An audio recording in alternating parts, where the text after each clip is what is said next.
اور جب تیسری مرتبہ چوتھی مرتبہ انسان گناہ کرتا ہے تو دل مکمل طور پر سیاہ ہو جاتا ہے، اور پھر نہ تو اس کا ضمیر اسے ملامت کرتا ہے اور نہ ہی اس کے اندر کا مفتی اسے ٹوکتا ہے کہ تو غلط کر رہا ہے۔ پھر انسان گناہ کو گناہ سمجھنا ہی چھوڑ دیتا ہے، اس کے لیے حرام معمولی بن جاتا ہے اور غلطی عادت بن جاتی ہے۔ پھر وہ ہنستے ہوئے بھی گناہ کر ڈالتا ہے۔ جب دل مکمل طور پر کالا ہو جاتا ہے، سیاہ ہو جاتا ہے، پھر انسان ہنستے ہوئے بھی گناہ کر ڈالتا ہے، چلتے ہوئے بھی گناہ کر ڈالتا ہے، اسے پتہ ہی نہیں ہوتا کہ وہ کتنی بڑی تباہی کی طرف جا رہا ہے۔ اس کا دل اتنا سخت ہو جاتا ہے کہ نہ نصیحت اس پر اثر کرتی ہے اور نہ ہی کسی کی بات اس کے دل کو چھوتی ہے۔ اور یہی وہ خطرناک مقام ہوتا ہے جہاں انسان تو زندہ ہوتا ہے مگر اس کا دل مر چکا ہوتا ہے، اور جب دل مر جائے تو پھر انسان کے لیے ہدایت کے دروازے بھی بند ہونے لگتے ہیں۔ خیر، شیطان نے کہا یہ لڑکی بھی تو انسان ہے، اس سے حال چال بھی تو پوچھنا چاہیے نا، اسے بھی تو وقت دینا چاہیے نا۔ شیطان کی باتوں پر آ کر عبادت گزار نے نماز چھوڑ دی، عبادت گزار نے ذکر چھوڑ دی، خوبصورت لڑکی کی آواز کے سحر میں کھو گیا، نگاہیں جھکانے کے بجائے اٹھنے لگیں، پیشانی جھکنے کے بجائے لڑکی کے سامنے اٹھنے لگی، سوچ بدلنے لگی اور نفس نے عبادت پر غلبہ پانا شروع کر دیا شیطان کے بہکاوے میں آ کر، یہاں تک کہ عبادت گزار وہ گناہ کر بیٹھا جو گناہ ساری زندگی کی عبادت کو ایک سیکنڈ کے اندر ملیا میٹ کر دیتا ہے۔ عبادت گزار شیطان کے کہنے پر وہ گناہ کر بیٹھا، اس نے اپنے اس گناہ کو چھپانے کے لیے ایک اور بڑا گناہ کر دیا کہ اس خوبصورت لڑکی کو جان سے ہی مار دیا۔ اور یہ وہ لمحہ تھا جہاں ایک گناہوں کی زنجیروں، خطاؤں اور لغزشوں کی گہرائیوں میں بدلنے لگا ایک گناہ۔ پھر وہ سوچنے لگا کہ اب کیا کروں۔ لڑکی کو جان سے ختم کرنے کے بعد عبادت گزار سوچنے لگا کہ اب کیا کروں، کہاں جاؤں، کیسے بچوں، لیکن شیطان نے فوراً اس کے دل میں وسوسے اور بہکانے والے انداز ڈالے اور کہا تم پریشان کیوں ہوتے ہو، میں تمہیں تدبیریں اور بچنے کے طریقے بتاتا ہوں، تم اس طرح کرو، یہیں پر ایک گڑھا کھودو اور اسے دفن کر دو، یہ راز، یہ حقیقتیں اور یہ جرائم سب مٹی میں چھپ جائیں گے اور کسی کو کچھ پتہ بھی نہیں چلے۔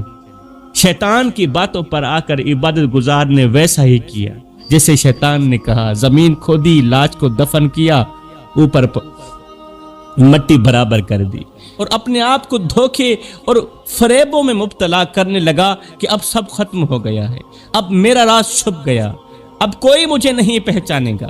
پھر عبادت گزار نے اپنے دل کو تسلی دینے کے لیے عبادتوں، نیکیوں اور ظاہری اعمال کا سہارا لیا اور سوچنے لگا کہ اب میں پہلے سے زیادہ عبادت کروں گا، پہلے سے زیادہ نمازیں پڑھوں گا، شاید میرے یہ گناہ، خطائیں اور لغزشیں مٹ جائیں۔ یہ کام کروانے کے بعد شیطان نے اب کیا کیا، ادھر سے دونوں بھائیوں کے کانوں میں جا کر پھونک دیا شیطان نے، خوابوں میں، خیالوں میں ان دونوں کے کانوں میں یہ بات ڈال دی کہ تمہاری بہن کے ساتھ زیادتی ہوئی ہے، اور پھر اسے وہیں دفن کر دیا گیا۔ خوابوں میں، خیالوں میں شیطان ان دونوں بھائیوں تک پہنچا، ان کے کانوں میں پھونک ماری کہ اللہ والے، عبادت گزار نے پہلے تو تمہاری بہن کے ساتھ زیادتی کی ہے، اس کے بعد پھر وہیں اسے دفن بھی کر دیا ہے، کسی کو پتہ بھی نہیں، صرف مجھے پتہ ہے۔ اللہ اکبر، تمہاری بہن کے ساتھ زیادتی ہوئی ہے اور پھر اسے وہیں دفن بھی کر دیا گیا۔ دل بے چین ہو گئے، نیندیں اڑ گئیں۔ وہ بھائی واپس آئے، انہوں نے عبادت خانے کے اندر گڑھا کھدوایا اور جب مٹی ہٹی تو سارا سچ سامنے آ گیا۔ بہن کی لاش نکلی، اس عبادت گزار کو پکڑا گیا، اسے گھسیٹ کر لایا گیا اور پھانسی کے پھندے پر لٹکا دیا گیا، مگر یہاں تک بھی شیطان نے اس کا پیچھا نہ چھوڑا۔ عبادت گزار کو پھانسی کے پھندے پر لٹکا دیا گیا، یہاں تک بھی شیطان نے اس کا پیچھا نہ چھوڑا۔ شیطان دوبارہ اس کے پاس آیا جب وہ پھندے پر لٹکا ہوا تھا، سانسیں ٹوٹ رہی تھیں، زندگی ہاتھ سے نکل رہی تھی۔ شیطان دوبارہ اس کے پاس آیا اور کہنے لگا، میں ابھی بھی تمہیں بچا سکتا ہوں اگر تم اپنا دین چھوڑ دو، اگر تم اپنے رب کا انکار کر دو، اگر تم کافر ہو جاؤ تو میں ابھی بھی تمہیں بچا سکتا ہوں، میں تمہیں اس موت سے نکال سکتا ہوں۔ یہ سن کر اس اللہ والے نے کہا ٹھیک ہے میں اپنا دین چھوڑ دیتا ہوں، تم مجھے بچا لو نا۔ شیطان نے کہا پھر اپنی زبان سے اقرار کرو، اپنی زبان سے کہو کہ میں کافر ہوں۔ اس نے کانپتی ہوئی آواز میں کہا میں کافر ہوں، میری جان بچا لو۔ بس اتنا کہنا تھا کہ شیطان زور زور سے ہنسنے لگا، کہنے لگا نہ دنیا تیری رہی اور نہ آخرت تیری رہی۔ اور میرے بھائیوں، وہ عبادت گزار کافر ہو کر اس دنیا سے چلا گیا۔ یہ انجام ہوتا ہے اس انسان کا جو کسی بھی گناہ کو معمولی سمجھ لیتا ہے۔ میں ہاتھ جوڑ کر عرض کرتا ہوں میرے بھائیوں، ایسے گناہوں سے بچو جو لمحوں کی لذت دیتے ہیں مگر پوری زندگی اور آخرت تباہ کر دیتے ہیں۔ خدا را میرے بھائیوں، ایسے گناہوں سے بچو جو ہماری عبادت کو ایسے کھا جاتے ہیں جس طرح آگ لکڑیوں کو کھا جاتی ہے۔ کیونکہ جب آگ لگتی ہے تو وہ یہ نہیں دیکھتی کہ لکڑی کتنی قیمتی ہے، کتنی محنت سے جمع کی گئی ہے، آگ سب کچھ جلا کر راکھ کر دیتی ہے۔ بالکل اسی طرح ایک گناہ بھی انسان کی سالوں کی عبادت کو پل بھر میں ختم کر دیتا ہے۔ جیسے ایک مضبوط عمارت ہوتی ہے جسے برسوں لگا کر، عرصہ لگا کر بنایا جاتا ہے، مگر ایک چھوٹی سی چنگاری اسے لمحوں میں زمین بوس کر دیتی ہے۔ جسے صاف شفاف پانی کا دریا ہوتا ہے، مگر اس میں ایک قطرہ زہر ڈال دیا جائے تو وہ سارا پانی پینے کے قابل نہیں رہتا۔ جیسے سفید کپڑا ہوتا ہے، اگر اس پر ایک چھوٹا سا داغ لگ جائے تو وہ کپڑا پہننے کے قابل نہیں رہتا، بدصورت بن جاتا ہے، اور لاکھ دھونے کے بعد بھی وہ نشان باقی رہتا ہے۔ ایسے ہی گناہ دل پر ایسے نشان چھوڑ جاتے ہیں جو انسان کا تن بھی گندا کر دیتے ہیں، انسان کا من بھی گندا کر دیتے ہیں۔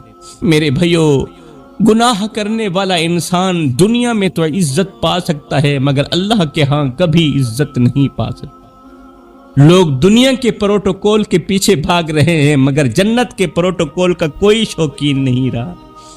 دنیا کے لوگوں کی نظر میں بڑا بننے کے لیے ہم ہر حد پار کر لیتے ہیں مگر اللہ کی نظر میں بڑا بننے کے لیے کوئی فکر نہیں۔ ہم کپڑے صاف رکھتے ہیں مگر دل کو گندا چھوڑ دیتے ہیں۔ ہم لوگوں کے سامنے نیک بنتے ہیں مگر تنہائی میں وہ سب کرتے ہیں جو زبان پر لانا گوارا ہی نہیں کرتے۔ ہم دنیا والوں کی تالیاں سننے کے لیے جیتے ہیں مگر فرشتوں کے لکھے جانے والے اعمال سے بے خبر رہتے ہیں۔ یاد رکھو میرے بھائیوں، جس دن قبر میں اترو گے وہاں نہ پروٹوکول ہوگا، نہ عزت کے نام کے بینر ہوں گے، وہاں صرف اعمال ہوں گے اور وہی اعمال فیصلہ کریں گے کہ تمہاری اصل حقیقت کیا ہے۔ اس لیے سنبھل جاؤ، ابھی بھی وقت ہے، کہیں ایسا نہ ہو کہ دنیا کی عزت کے پیچھے بھاگتے بھاگتے آخرت کی عزت ہمیشہ کے لیے کھو بیٹھو۔ کیونکہ جس دن آنکھ بند ہوگی تو پھر نہ کوئی دوست ساتھ ہوگا، نہ کوئی تعریف کرنے والا ساتھ ہوگا۔ اس دن نہ عہدے کام آئیں گے، نہ شہرت بچائے گی۔ اس دن صرف وہی لمحے سامنے آئیں گے جو تم نے تنہائی میں گزارے تھے، جو تم نے بند کمرے میں گزارے۔ وہی گناہ سامنے کھڑے ہوں گے جنہیں تم نے چھپایا تھا، اور وہی سچ تمہیں جھنجھوڑے گا جس سے تم ساری زندگی بھاگتے رہے۔ وہی حقیقت تمہیں جھنجھوڑے گی جس حقیقت سے تم ساری زندگی بھاگتے رہے۔ اس دن انسان چیخے گا، پکارے گا، مگر وقت ہاتھ سے نکل چکا ہوگا، نہ واپسی ہوگی، نہ مہلت ملے گی۔ اس لیے سنبھل جاؤ میرے بھائیوں، اس سے پہلے کہ پردہ اٹھ جائے اور ساری حقیقت سامنے آ جائے۔ اپنے آپ کو بدلو، اپنے رب کی طرف لوٹ آؤ، کیونکہ جب اللہ پکڑتا ہے تو پھر کوئی چھڑانے والا نہیں ہوتا، اور جب اللہ معاف کر دیتا ہے تو پھر کوئی نقصان باقی نہیں رہتا۔ جب اللہ معاف کر دیتا ہے تو پھر کوئی گناہ باقی نہیں رہتی۔ ابھی بھی وقت ہے، ابھی بھی دروازہ کھلا ہے، بس ایک قدم تمہارا چاہیے، بس ایک قدم تمہارا چاہیے، اور رحمت تمہیں خود کھینچ لے گی، رحمت تمہیں خود کھینچ لے گی۔ ایک سچا آنسو چاہیے، گناہوں کے پہاڑ دھل جائیں، بس ایک سچی توبہ چاہیے، جنت کے بند دروازے خود بخود کھل جائیں۔ بس ایک بار دل سے پکار لو، وہ رب جو تمہارے